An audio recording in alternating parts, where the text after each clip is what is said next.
for us to say about the Arab peoples that they should do better, that they should be more united, that they should take up arms against their governments, I am going to name names. Okay, I'm going to name Scott Ritter as a person who's talked this way. George Galloway is a person who has talked this way. And despite my indignation at the way they're talking now, I still continue to respect their overall political judgment and their commitment to anti-imperialism. But I'm furious with the kind of sentiments they're expressing. Are they taking up arms against their own government? First of all, most people in our society don't even have the decency to go out and protest, goddammit. Not even to do some ineffectual protest, politely organized, that doesn't cause disruption to anybody in power. And we are going to pass judgment upon them? You know, most people in our society, as far as I can tell, Karim, don't give a goddamn about the Palestinian people. And if they do, they don't have the courage to speak out because, oh, they're going to call me an anti-Semite. They're going to call me a supporter of terrorism. I also didn't want to see Assad go. But who am I to tell Palestinians to not to not congratulate the people in Syria when I don't have any idea what kind of nuances there are in the intergroup relationships between people over there whilst they are surviving a genocide? I find it from such a colonial arrogance. It's really baffling that people cannot see this. It really is fundamentally racist. Let's be clear about it. Yeah. If you were talking about any other group, probably people would readily see that it's racist, but we get away with this kind of so-called analysis of the Arabs because we are accustomed to them having been dehumanized over our entire lifetimes by our governments and our corporate media. I think a lot of people, including the Chinese, do not still really, and don't get me wrong, I'm not trying to push my colonial arrogance myself here, but I personally think that many people, including the Chinese, lack the psychopathic ruthlessness that is part of the imperial psychopaths, resulting in a misunderstanding of what is waiting for them, thinking that you can still normalize, thinking that you can still talk or negotiate your way out of it. And that's precisely what we need to do in order to save ourselves at this stage. It's revolution. If they don't kill us in a nuclear holocaust, which is the first risk that we should all be gravely concerned about at this stage, given the behavior of our governments, then they'll come after us by plunging our societies into a state of outright fascism.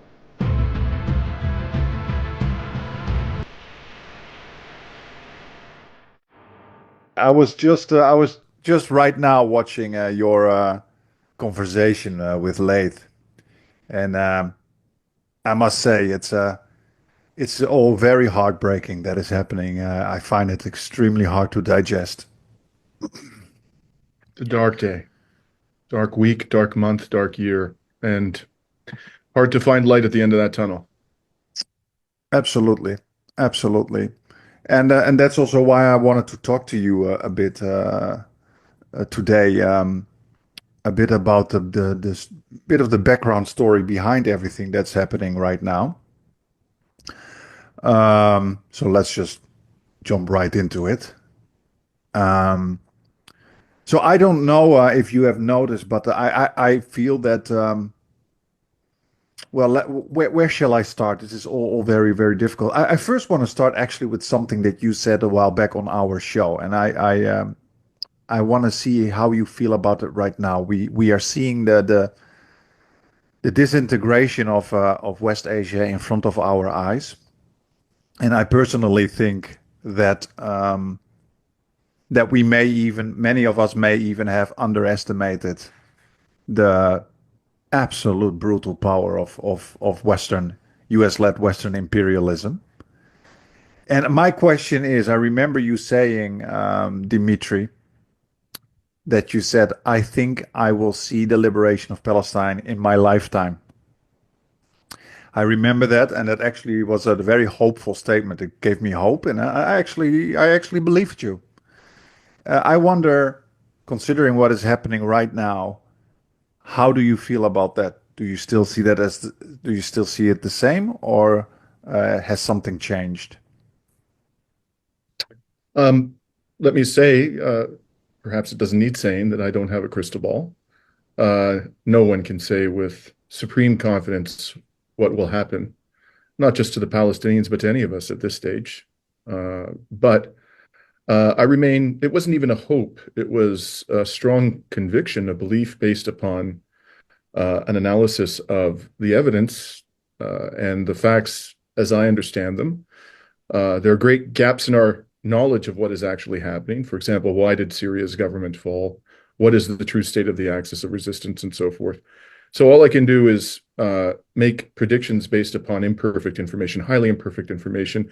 And I'm not a perfectly objective observer. None of us is. I try to be objective, but to some degree, of course, my subjective preferences enter into my calculus. I remain convinced that if I live to be a person of ordinary lifespan in a Western country, that I will see the liberation of Palestine in my lifetime. And the people of Palestine will at last realize their dream of self-determination. But I think that that is now likely to take longer than I had initially estimated. And I think the risk of their annihilation has gone up. But overall, my overall assessment has not changed. That within the space of the ordinary lifespan of somebody living in the West, I will see their liberation. I also think that in the interim, until they achieve that moment of freedom, the casualty count on the Palestinian side and the side of the Arab peoples generally is likely to be considerably higher as a result of what has happened in Syria. There's going to be even more death and destruction than I had anticipated or estimated on the road to Palestinian freedom. Yeah, exactly. Very well said, and I think I can only agree with what you're saying here. It's very hard, I must say, to maintain hope in these dark times. But on the other hand, I also think we just don't have the luxury to give up hope, especially considering what is happening to the people in West Asia. And that also brings me to a discussion that I've seen online, and I'm really curious about your assessment of that. So there's one thing that imperialists are very good at, and that is to divide and conquer. They're really, really good at that. They're even good at that, doing it within their own borders, because if you look at the US or many European countries, people are all divided, conservatives versus liberals, people who believe the imperialist narrative, people who don't believe the imperialist narrative. And right now I've seen something, for example, in the online world, and I wonder if you've noticed that. I won't name names, but a lot of people will probably know who I'm talking about. Is that some very prominent Western anti-imperialists have made the statement that they gave up on the Arabs for what is happening right now in West Asia, which bothers me a lot, to be very honest, reading that kind of stuff. First of all, the Arabs is a half a billion people in the world, highly diverse. So it's very weird to give up on the Arabs, and it has to. And the reason these people gave were that it was in relation to support for the overthrow of Assad. Okay, and many Western anti-imperialists say Assad was terrible. Assad was necessary to maintain the resistance, and I think that they definitely have a point there. And I also was very, very disappointed seeing the overthrow of Assad, because I think it's extremely bad for the resistance. But on the other hand, I think as a Westerner, I do not have the right to say what other people should feel, also in West Asia. And if there are certain people in West Asia that celebrate the overthrow of Assad, that's up to them. And I think us saying as Westerners, okay, well, forget it, then I give up on the Arabs, I think reeks of an immense arrogance. Why am I saying this? Because it is not up to us to give up on the Arabs because apparently they don't deal with imperialism the right way. I think the responsibility is on us. I think we have failed stopping our democratically elected governments from throwing bombs on West Asia. So how dare you, as a Western anti-imperialist, saying, I gave up on the Arabs because their opinion or their reaction to what's happening in West Asia is wrong. It is our bombs, man. And that's so frustrating to me. And that's that colonial arrogance of not even being able to look at yourself and saying, wait a minute, do I have the right to actually have that opinion on Arab people? And also, by doing that, giving up on the Arab people, you actually help the imperialists by using your platforms to have the world, your viewers, give up on Arabs. Sorry for ranting a little bit long here, Dimitri. But I think what I'm trying to get at is also something that you said before, is that we have a responsibility and we need to step up our game. And apparently we are failing. What do you feel about this, Dimitri? I I'm going to try not to be even more animated about this than you have been, Karim. I am absolutely outraged, incensed, beside myself, apoplectic, pick your adjective, at those people in the West who are criticizing the quote unquote Arabs for either celebrating the downfall of Assad or failing to take up arms against their own governments and so forth. Let's just step back for a moment and look geopolitically at what has happened to the Arab world. The Arabs had the curse. It ought to have been a blessing, but it has turned out to be a horrible curse, a nightmare for them, that they are sitting in their native lands where they are indigenous on a mountain, a sea of oil, first of all. And secondly, many of them reside in a region that is of immense geopolitical significance because it sits at the nexus of Africa, Asia, and Europe. And there are extraordinarily important and valuable trade routes throughout their lands. And as a result of this, powers that are bent on global hegemony, as Western governments have been throughout the post-World War II period, and even well before that, as we know, have devoted more destructive power to their societies, to their resistance, to their people, to their children, than any other region on God's green earth in the post-World War II period. If you think of the amount of munitions which have been built, delivered, dropped on their heads with our tax dollars by our governments, it boggles the mind. You know, even as I mentioned in my conversation with Laith, even in Gaza alone, in the last 14 months, they have dropped more bombs than were dropped on Hamburg, Dresden, and London during the Second World War. And at least the peoples living in those cities were not trapped in them. The people of Gaza are trapped in them, and they have no defense. They don't have, like the English had or the Germans had, you know, the Luftwaffe or the Royal Air Force. They could send them up in order to provide some measure of protection to the civilian population. They've got nothing to defend against their own annihilation.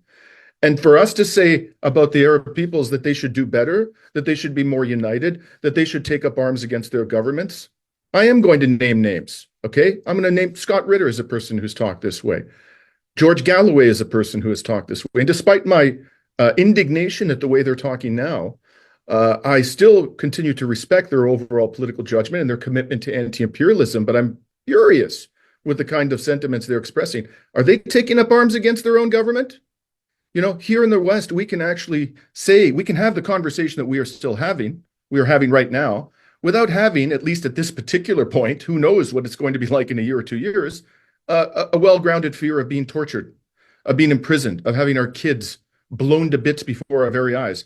The people living in the Arab world don't have that luxury because of our governments. So who are we to judge their failure to expel the invader, their failure to unite around the cause of freedom? We have no business judging them. We are doing nothing. What have we done? What have we done? First of all, most people in our society don't even have the decency to go out and protest, goddammit.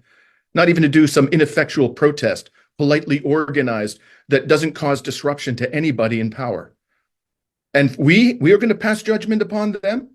You know, most people in our society, as far as I can tell, Karim, don't give a goddamn about the Palestinian people. And if they do, they don't have the courage to speak up because, oh, they're going to call me an anti-Semite. They're going to call me a supporter of terrorism. Maybe I'll lose my job. Hey, man, I appreciate that that's a concern to you.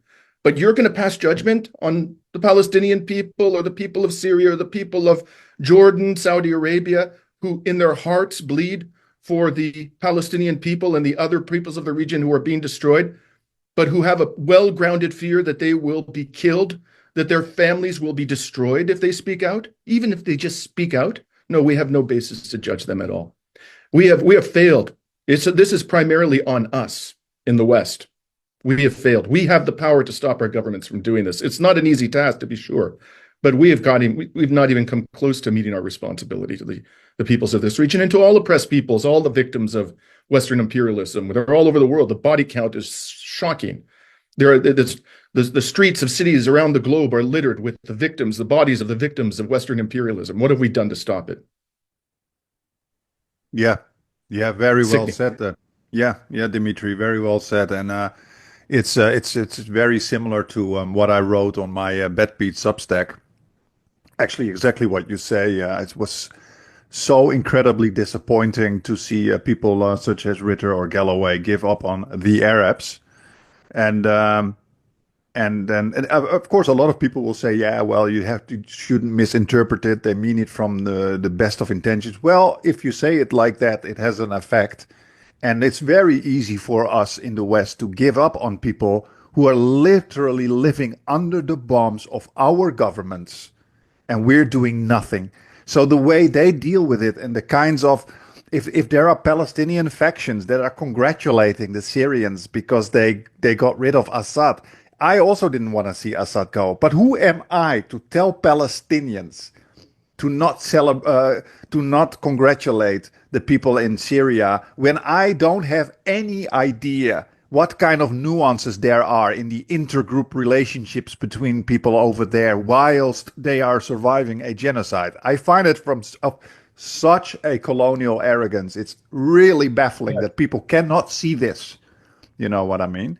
And also their reaction has not been monolithic, Karim, right? It's like they say the Palestinians are celebrating the downfall of Assad. I know Palestinians who, although they weren't fans of Assad, are in complete agreement with you and I that this is a disaster. It's a disaster for the Palestinian project. It's a disaster above all for the Syrian Arab Republic, the dream of Arab nationalism, of Arab autonomy. They understand that perfectly well. So even within these communities, they're not monolithic by any stretch of the imagination, and they're talking about them as though they all think the same way. I mean, it's preposterous. It really is fundamentally racist. Let's be clear about this. Yeah. If you were talking about any other group, probably people would readily see that it's racist, but we get away with this kind of so-called analysis of the Arabs because we are accustomed to them having been dehumanized over our entire lifetimes by our governments and our corporate media. And it's infecting people who are supposed to be on their side. That's the shocking thing about it.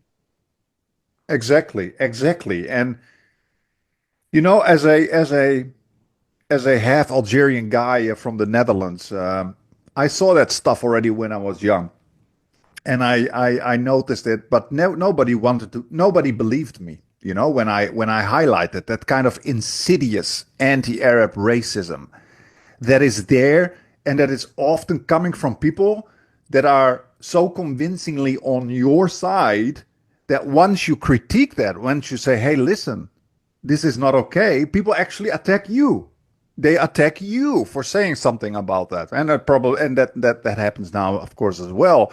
And I think this is very important in the anti-imperialist sphere, that we finally start to call out that crap, because it's really, really, really bad that we do that here in the West.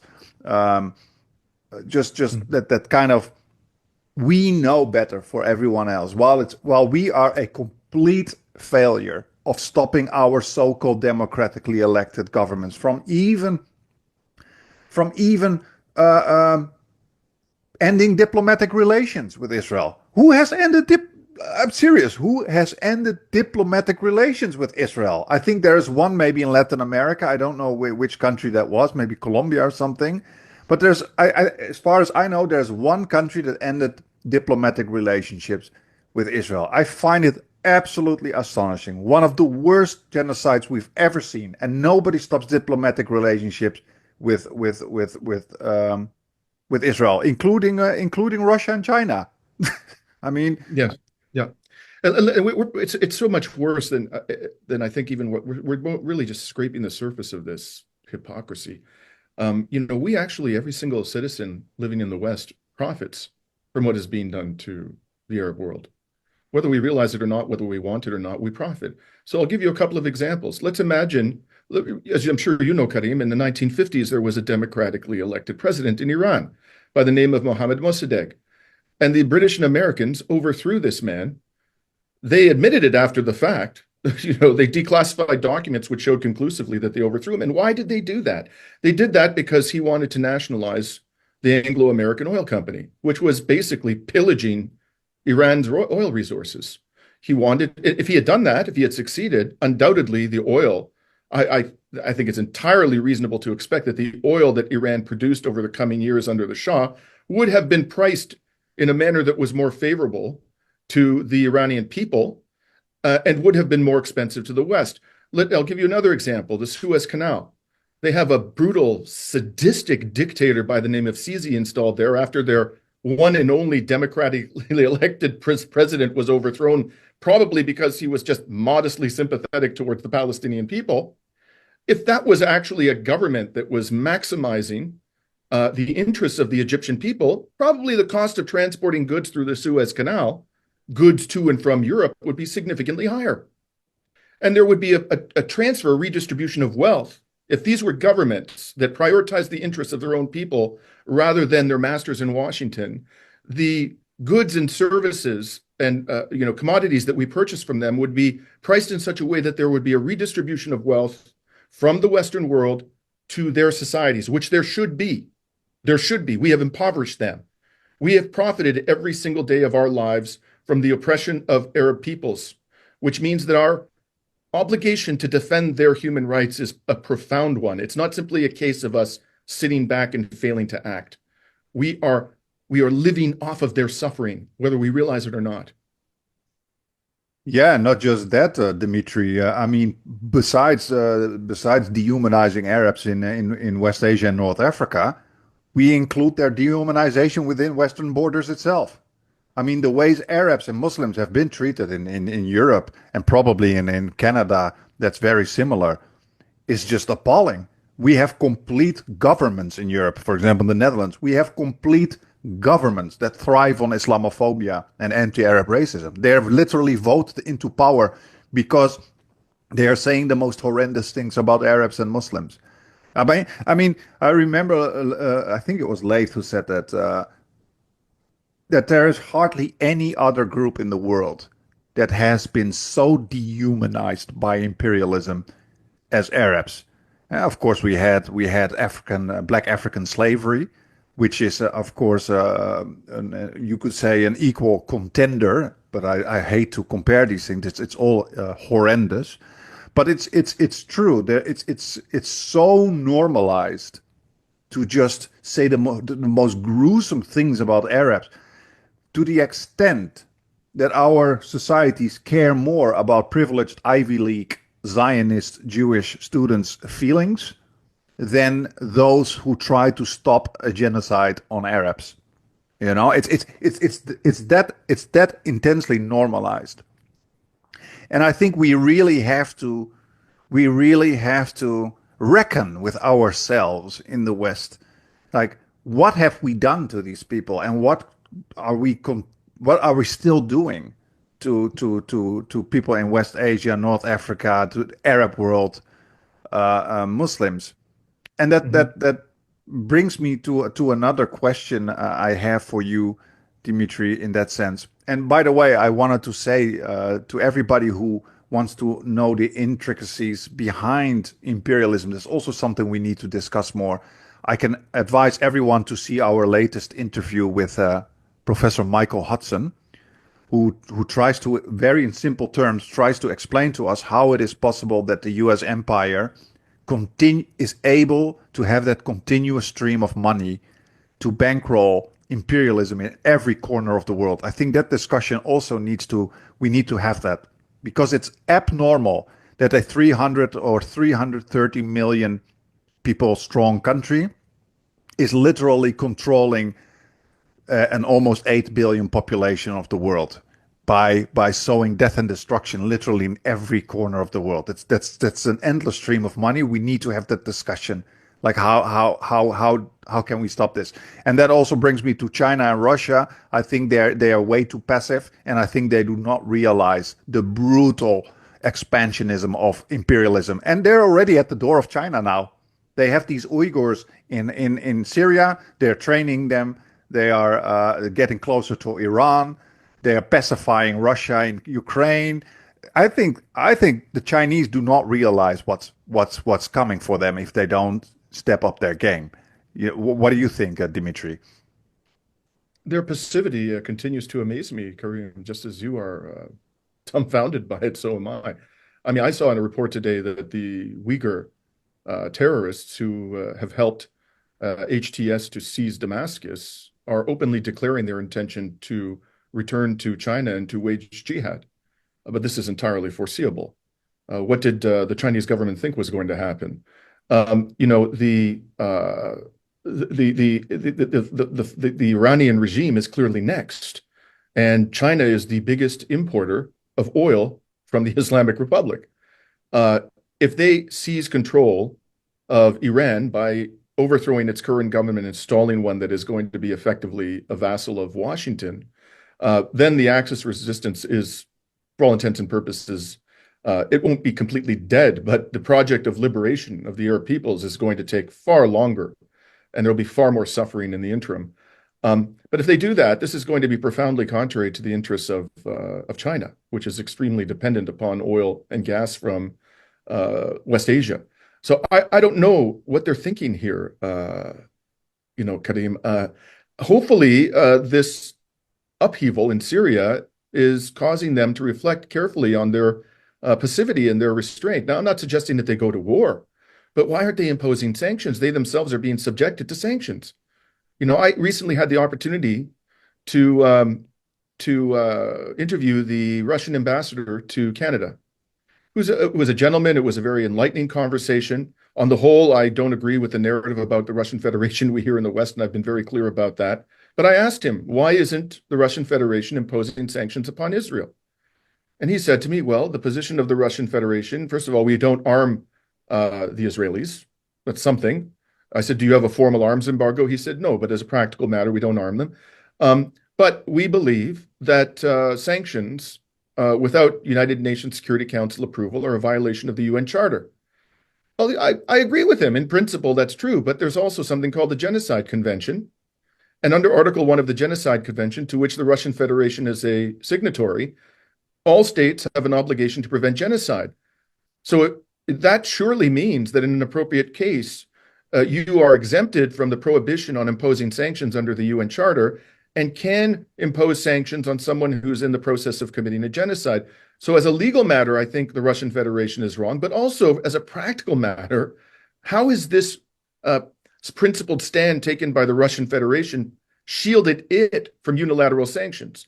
The West doesn't give a damn about the UN Charter. They have subjected the Russian Federation to one round of sanctions after another. So the Russian Federation is entirely within its rights and in fact has an obligation, as does China, as do all states, particularly those that are signatories to the Genocide Convention, to impose crushing sanctions upon the genocidal regime in Israel. That's their duty. It's not just a moral duty. It's a legal duty. And if they fail to do that, it's not going to protect them. Who are they kidding? Do you think Trump is going to give a damn about imposing devastating tariffs on Chinese corporations because of the UN Charter? He doesn't care. He doesn't care. He won't even think twice about it. He's going to use it like toilet paper. We all know that. So let's get real here. Okay, it's time for them to take, they don't want to go to war. I understand that. It could become a nuclear holocaust when nuclear powers are involved. But they have economic tools at their disposal, which they are not using. And that is a strategic error, in my opinion. Not only that, but it's immoral. Yeah, I think what many of us around the world, including the Chinese, I live here in China, and I think China has a wonderful upcoming, or not even upcoming. It's just a wonderful society, and I think as an upcoming global power civilization. I think China. I really think this is the future, and I think the world would be a good place if most countries most people would live like many of us here in China do. And I think a lot of people, including the Chinese, do not still really, and don't get me wrong, I'm not trying to push my colonial arrogance myself here, but I personally think that many people, including the Chinese, lack the psychopathic ruthlessness that is part of the imperial psychopaths, resulting in a misunderstanding of what is waiting for them, thinking that you can still normalize, thinking that you can still talk or negotiate your way out of it. Just like, for example, Kevork said to me during a talk about the new ruler of Iran, Pezeshkian. The idea that you can still normalize your way out of imperial violence and domination, even though they're just expanding and expanding. And to be honest, I literally see the world disintegrating in front of my eyes. I find this very scary. I literally see that we're all being thrown back into the dark ages. And it's getting closer and closer. We all failed to stop it during Vietnam. Then Afghanistan came, we failed. Iraq came, we failed. Libya came, we failed. Syria came, we failed. Now we have Palestine, of course, all the time. We failed. And it's getting closer and closer. It's now in Ukraine. Georgia is becoming a mess. Korea is becoming a mess. Syria is, of course, a total mess. You think they're going to stop? It's getting closer and closer. And you have the terroristic violence already on European soil in Ukraine. That's going to expand. Don't think it'll stop. You have it now coming closer and closer in East Asia with the whole Korea situation. And it's now you have the Uyghurs, of course, that are trained. Some of the Uyghurs, not all the Uyghurs, some of the Uyghurs that are trained by the U.S. I think people do not realize how do you say that in English? How brittle our safety, our normal way of life is. It can literally disintegrate before our eyes. And before you know, we're back in the dark ages, and children that are born right now already don't know a world differently than this. So you also have generations that get born that think this is normal. So it's not like, oh, people will still miss the times that everything. No, just like kids now don't they even know what it is like if that we didn't have internet. Kids right now also don't know what it is like to have a world, at least for a large part, that is not as brutal and violent as something that is probably coming right now. And I find sometimes it feels like we're shouting but nobody hears us. And that is, of course, also because we are not only dominated by a powerful empire militarily and economically, but also just media. The media just keeps everybody blind and passive, whilst the world is completely disintegrating in front of our eyes. And I'm not gonna lie, Dimitri, I'm very scared. I'm very scared about what's going to come, and I wonder what we can do right now. Like how can we step up our game? What should we do? Before I address that question, it's a very important question. I just want to comment on something you said. It's so important. You know, we started by talking about how Russia and China might be making a grave error by being relatively passive in the face of these murderous actions by Western governments. But it really is not just Russia and China. It's us. We are at risk. We are in grave danger. I try to avoid, Karim, wherever possible, trying to appeal to my contemporaries' self-interest to get them to act in a way that is just minimally human decency. Okay, ultimately, we should stop this because it's the right thing to do. Yeah. But if that doesn't motivate you, and I'm not saying this in order to inveigle you into taking action, I truly believe this to be the case. They're coming for you next. All of us are at risk. Our democracies, as you said, you talked about fragility. First of all, we've never had real democracy in the West. We've had what I've called quasi-democracy. We've had elements of democracy, like fairly robust protections for free speech. Those are being rapidly eroded. We've had civil liberties, some level of due process. That is being rapidly eroded. We've seen increasing levels of police brutality. administered to people. Even you've seen the most amazing things, Jewish academics being beat up by the cops on university campuses in the United States because they were protesting against a genocide. Who would have thought we would see such a thing in our lifetimes? Our freedom, our well-being, our security is hanging by a thread, and the primary threat to it is our own governments. If they get away with this, Karim, the most publicized genocide in the history of humanity, when has a crime of this nature ever been done so audaciously and openly in the history of humanity? I'm not aware of anything that compares to it. There have, of course, been far more deadly acts of genocide and other atrocities where the body count was much higher, at least at this particular point in this genocide. It's going to continue to grow rapidly if we allow it to continue. That is true, but the audacity of it, the brazenness of it is unprecedented. And what conclusion will they draw if we allow them to get away with this? They will think that we are prepared to accept anything. Nothing can rouse us to revolution. And that's precisely what we need to do in order to save ourselves at this stage. It's revolution. If they don't kill us in a nuclear holocaust, which is the first risk that we should all be gravely concerned about at this stage, given the behavior of our governments, then they'll come after us by plunging our societies into a state of outright fascism. That's where we're heading. So if you don't care about the Palestinians, if you don't care about the Arabs, think about your own children. Think about yourself, because you are at risk. Now, what can people do? Well, first and foremost, we need to impose a cost on the wrongdoers. The cost of their depravity has to be higher than the cost of their compliance with human rights and international law. Unless these people don't care about appeals to decency, you can sit there and condemn them until the cows come home. You can call Joe Biden Genocide Joe until you're blue in the face. That's not going to change his behavior. Call Justin Trudeau Genocide Justin. If it makes you feel better, man, hey, go ahead and do it. But you think that's going to actually alter his behavior after these 14 months? Have any Western governments actually taken meaningful action against Israel with all of the condemnations, all of the harsh rhetoric which we have rightfully directed at them? Nothing. It's not accomplished a damn thing. These people only understand their self-interest.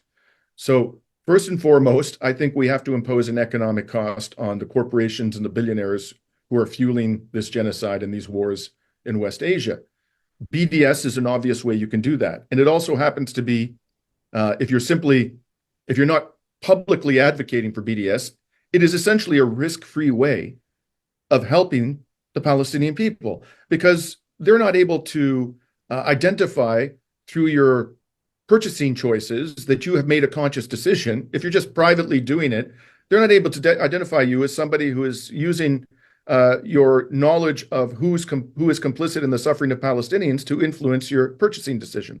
So it's a risk-free way of helping the Palestinian people. But you have to be, diligent about it. You have to go out and you have to inform yourself what corporations are complicit, and the BDS National Committee has provided to us a helpful website which keeps us informed. And then you have to understand what products and services are they selling. Sometimes their names aren't on the products and services. So you have to go out, you have to educate yourself, and you have to be diligent about not buying their products and services. And if you're not prepared to publicly promote the BDS movement, at least have the decency to tell people in your private circle, people you trust, family, friends.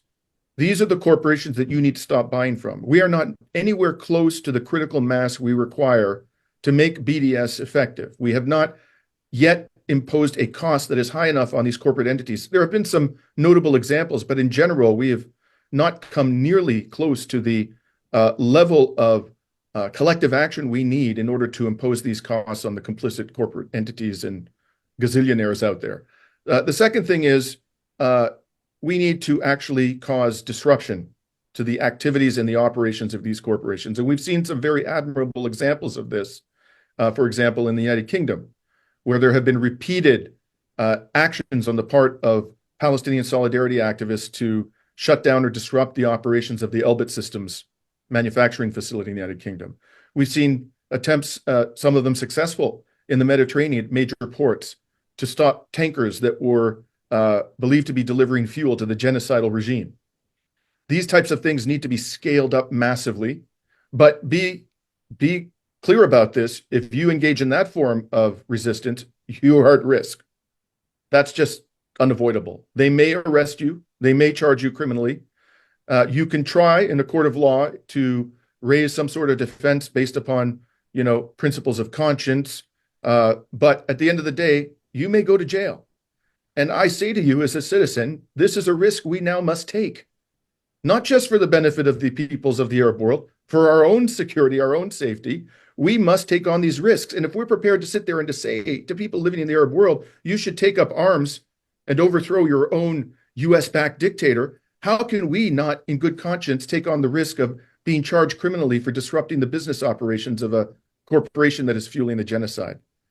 And finally, and these are just some ideas, Karim. People need to be creative. They need to think, how can we impose costs on the wrongdoers such that their calculus will be changed and they will no longer regard it to be in their self-interest to behave in this way. Okay, I'm just giving you some examples.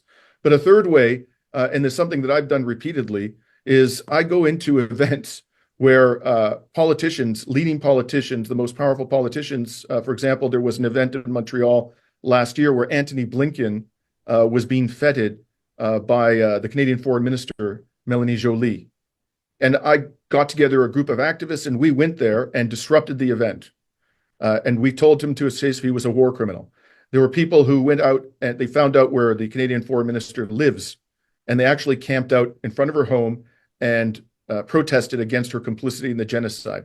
It was really eye-popping to see the reaction of the Canadian political elite to that one incident. They went ballistic because they're thinking, my God, this actually disrupts my peace of mind. This is how do I explain to my children there are people outside my door calling me a supporter of murderers, saying that I have the blood of Palestinian children on my hand. Okay, that's a very unpleasant experience. Nobody wants to go through that, even them. Okay, yeah. But you've got to step up your game and do this. Will you possibly be arrested and charged? Is it possible that some fascist thug cop is going to beat you up? Oh yeah, it's entirely possible. But we have an obligation to take these risks, not just for the Palestinian people, but for our own children. We have to take on these risks. So I really can't stress this enough to all the peoples out there. And I've been approached, I can't tell you how many times, Karim, in the past year and a half by young professionals who are working on Canada's equivalent of Wall Street, which is Bay Street in Toronto. They're working at large law firms, large accounting firms. They're working in banks, and they come to me privately again and again and again. And they say, I don't know how you speak out. I really want to say something, but I can't. I'm going to lose my job. I'm going to be demoted. They're going to give me a pay cut. I have great sympathy, especially for young people in that situation. I really do. And I'm not in that situation. I'm at the tail end of my career. And if I don't earn another dime, for the rest of my life, I'll be okay. My family's going to be okay. So I'm not pretending to be, to diminish the economic risks that young professionals confront when they speak out in defense of Palestine and against Western imperialism. But again, I say to you, it's your obligation to do so nonetheless. And if you don't do it, especially those who are relatively well off in our society, relatively well educated, we're finished. What remains of democracy in the West, and it isn't much, will be gone. It'll evaporate within our lifetimes, and we'll be living in truly fascist states. That's where we're heading. Yep. Totally agree with you. And I think everybody who has people they love, children, sister, cousins, friends, I think you have a responsibility to do something, because this is our future on the line.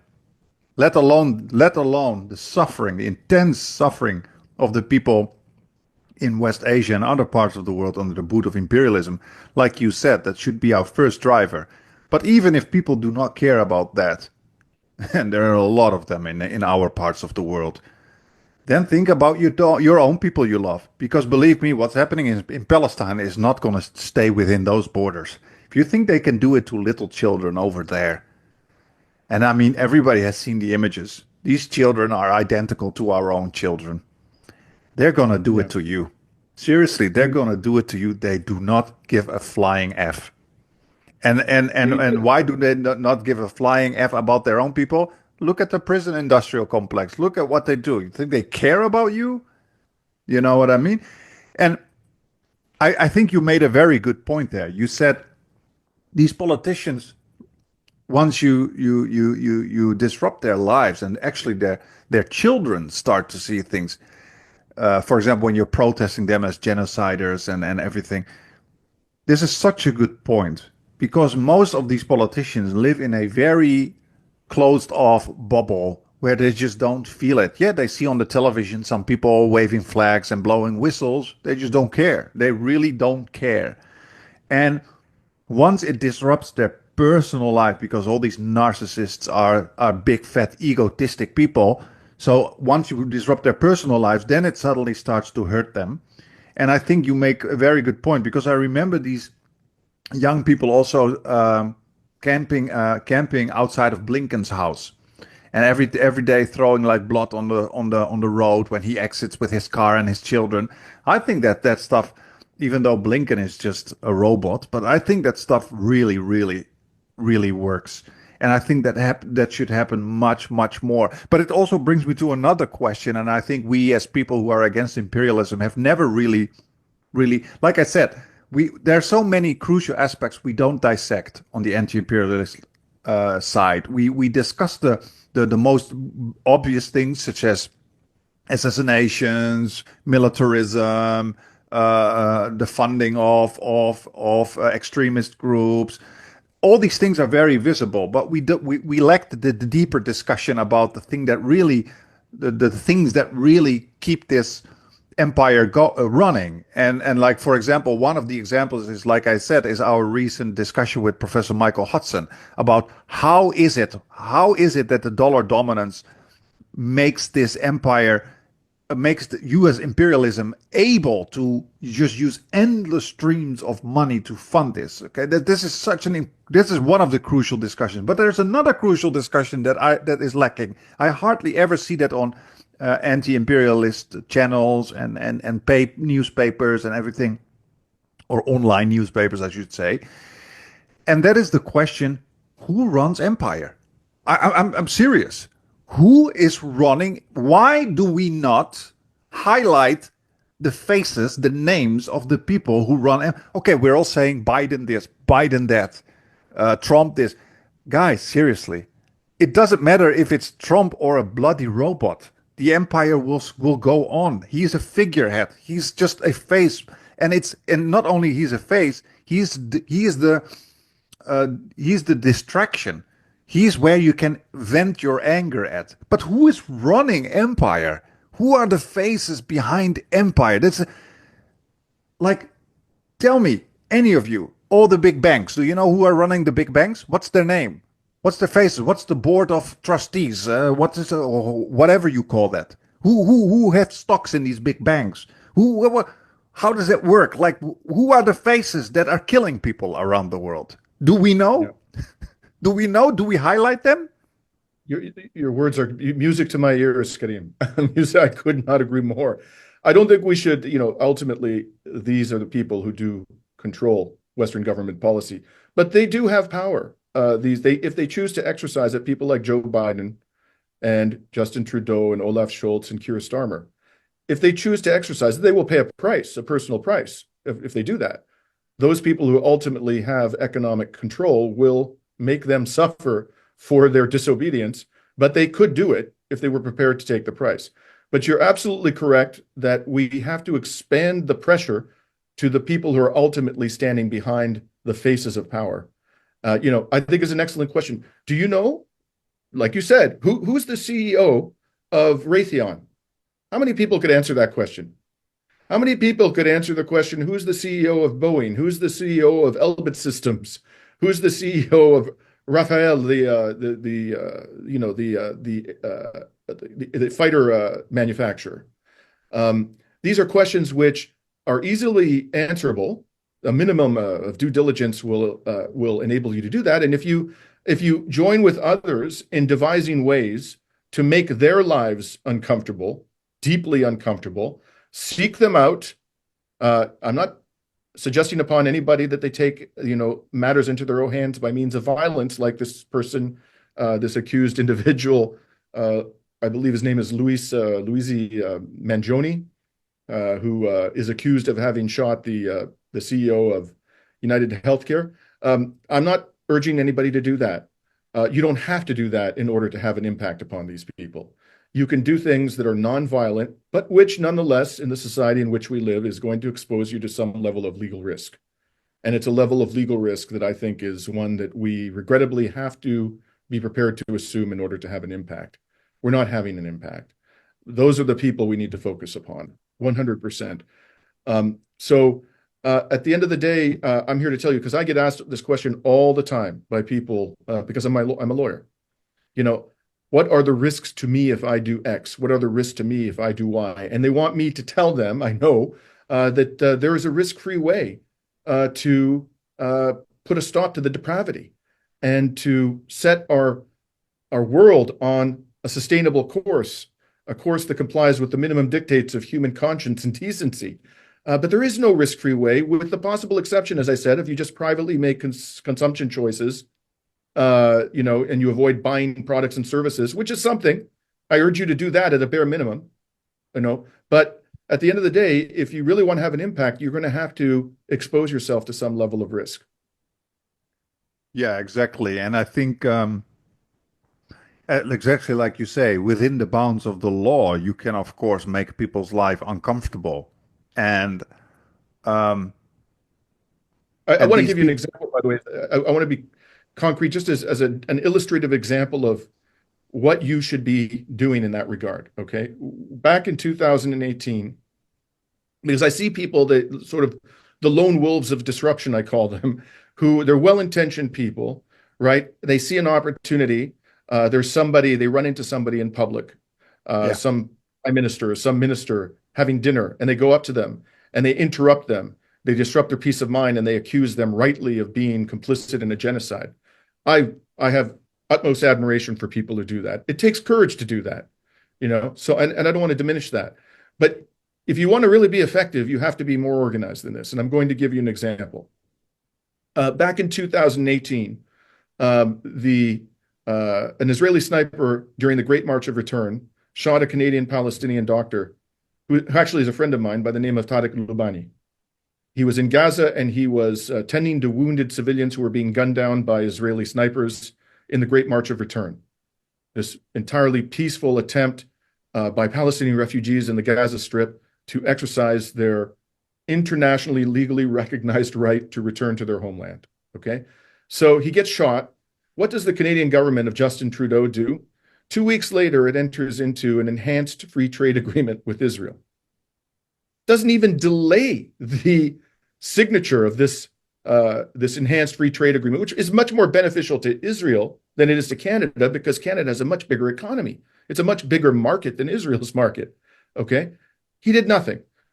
And they invite the economy minister of Israel to Toronto, the Canadian government does, who then became, by the way, the foreign minister of Israel, to be feted by the industry minister of the Trudeau government, a fellow by the name of Francois Philippe Champagne, in Toronto at a ritzy hotel. So we learned of this.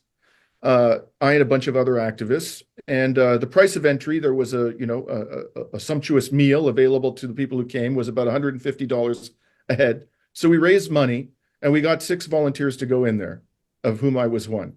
When we went in there, we had a plan. And the plan was that each of us would take their turn disrupting the economy minister of Israel during his speech. We had a predetermined order, and we did it at 10-minute intervals. Okay, so basically we ruined the entire lunch, and we had a sixth person who was in there, whose sole function was to record the entire event. Because if you really want to maximize the embarrassment to these, unconscionable criminals, then you have to publicize it after the fact. I mean, if you really want to have an impact on them psychologically and their families and so forth, you have to publicize the fact that they've been denounced for their complicity in these crimes. And so that took considerable organization, but it was a very, very successful disruption. Now, if you rely upon the same small group of people to do these things over and over again, they're not going to have a difficult time putting a stop to it. I can't get anywhere close to the prime minister anymore.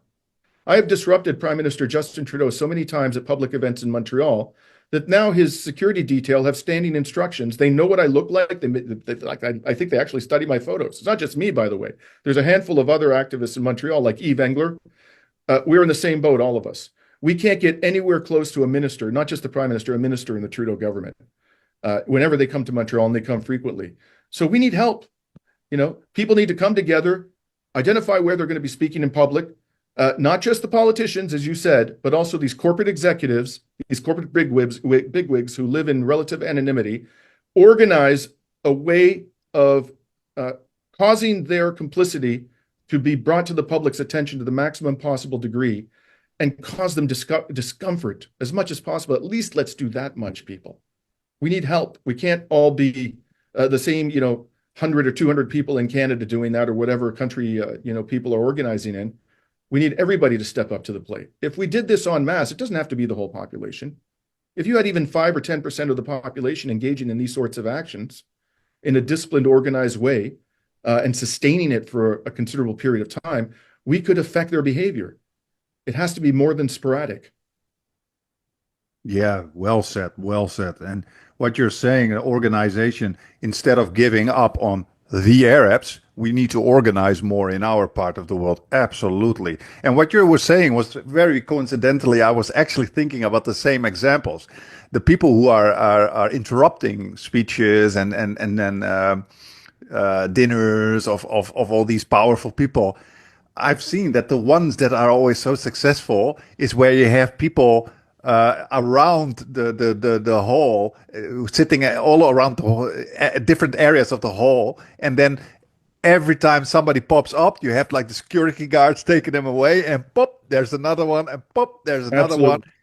and Yeah. it's so So check successful. out, that wonderful organization of Medea Benjamin, Code Pink. Code Pink, They, yeah. they're, they're masters of this kind of it's like a work of art watching them perform. If we were doing that on a large scale consistently, wow, Yep. we Yep. could Yep. have a real. And I think we lost that in the West organization. I mean, we all grew up in that free market, neoliberal, individualistic kind of culture where the social bonds have completely been eroded, consumerism and individualism, and that was a organized plan. I always say that as a social psychologist who focused a lot on neoliberalism and capitalism. That was organized the way that has eroded social bonds in the West and the rest of the world, by the way. And you see it now. We are unable to organize. And with a media system that is so good at severing bonds between people, um, it's even more difficult. And you see it now. I mean, in the online world. I mean, whilst every day Palestinian children are dying, people are fighting online about their opinions on Assad and their opinions on this and their opinions on that. And whilst that is these online quarrels are going on, Palestinians are being slaughtered, raped, tortured, murdered, and before you know, the Palestinians, at least over there, don't exist anymore. And I just still cannot believe it. I just still cannot believe what these people are getting away with. I mean, I've seen the pictures of Rafah before and after. I mean, you just can't believe it. Complete hundreds, or maybe even I could say thousands of years of history. That little alleyway where you met your first love, the place where your great grandfather for the first time settled not as a settler, of course, but built his home as a Palestinian, for example. Like all these little memories, Diversity, the archives, think about those. That's all been destroyed. It's just everything. it's unbelievable. I share your astonishment, Karim. There isn't a day goes by where I ask myself, this is this a nightmare that we're living through? Is this actually happening? I never thought I'd live the day just to see such depravity on open display. And my Yep. government doing it. Ultimately, let's be honest here, Israel is a geopolitical pipsqueak. There is no way in hell that Israel could do what it is doing without the full backing of Western governments. We ultimately, our governments are the perpetrators of this genocide. Israel is simply the instrument through which this genocide is being committed. Without the cooperation and support of our governments, it's over for Israel. Over. Like that. So the onus lies upon us to stop it. Absolutely, absolutely. And I think on that note, we can end it here. usually I want to end on a positive note, but not this time. We are just not in in that stage of imperialism, I could say. And like you said, Well, we have to.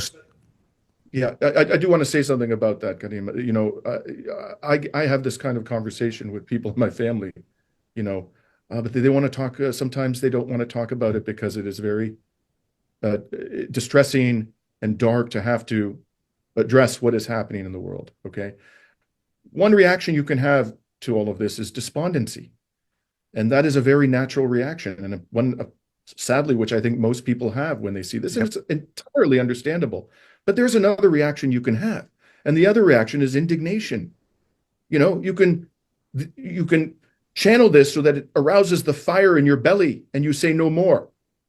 No more. I'm not going to put up with it anymore. There are moments of despondency that I go through. I must confess that every day when I see what's happening to the children in Gaza. But the predominant reaction that I have, I guess, I don't know, I've become disciplined about this. I don't know exactly how or why, but is one of anger, righteous anger, which fuels me to act. So I would, suggest to those of us who are listening, you have a choice. You can react by throwing up your arms and saying, I can't handle this horror. It's, it's destroying whatever appreciation of life I have left. Or you can say, I'm not going to put up with this anymore, and I'll do everything I can as a citizen of conscience to contribute to a solution. The choice is yours, and we can prevail in the end. I'm not simply saying that to be, Pollyannish. This is my strong belief and conviction that we can prevail in the end. Well said, Dimitri, and totally agree. We have to step up our game. We can ask the places where we work, what do they invest in? We can go to the supermarket and refuse to buy anything from occupied Palestine. And even if everybody in this who would watch this video, let's say a couple of thousand people, would do that, let's say per person, that's $10. Then you have already tens of thousands of dollars in profit that would be gone for these people. Imagine if larger numbers would do this. Yes, absolutely. Absolutely. You can make a meaningful contribution if you simply apply yourself. Devote yourself. Like, how many people are even putting in 2 hours, 3 hours a week to stop the bloodshed in Gaza? How many people are doing that much? You can't spare 2 to 3 hours a week? You kidding me? How many hours do you spend watching television? How many hours do you spend listening to pop music on the radio? Why don't you just take a little bit out of that time and devote it to putting a stop to this horror show? If we do that in sufficient numbers, and it doesn't even have to be a majority of the population, we can have a sea change in our government's policies. Absolutely, Dimitri. So on that note, I guess we can end it here. And man, thank you so much. Always following you. So everybody who's watching, go to Dimitri Lascaris' channel. Reason to Resist is his program. Also Substack, right, Dimitri? Yes, and on X at Dimitri Lascaris. And frankly, Karim, it was cathartic for me to listen to you speak, because I don't hear enough people speak that way. I really appreciate your passion. Thank you. Okay, well, same here. Exactly the same. I'm always love listening to you and your shows.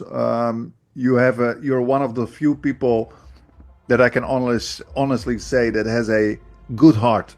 And in the anti-imperialist world, you can just sometimes with people you can feel it, and you are one of those very few people where I can feel that. And I think we need that more in this world. And all your actions are super important. And all of our viewers, if you've never been there, go to Dimitri's channel and follow him, because you do really important work. So on that note, I'm definitely gonna invite you again in the near future, Dimitri. I hope you allow me to bother you again. Right. And thank you. And keep going. You too. Take care. All right. Bye. Bye-bye.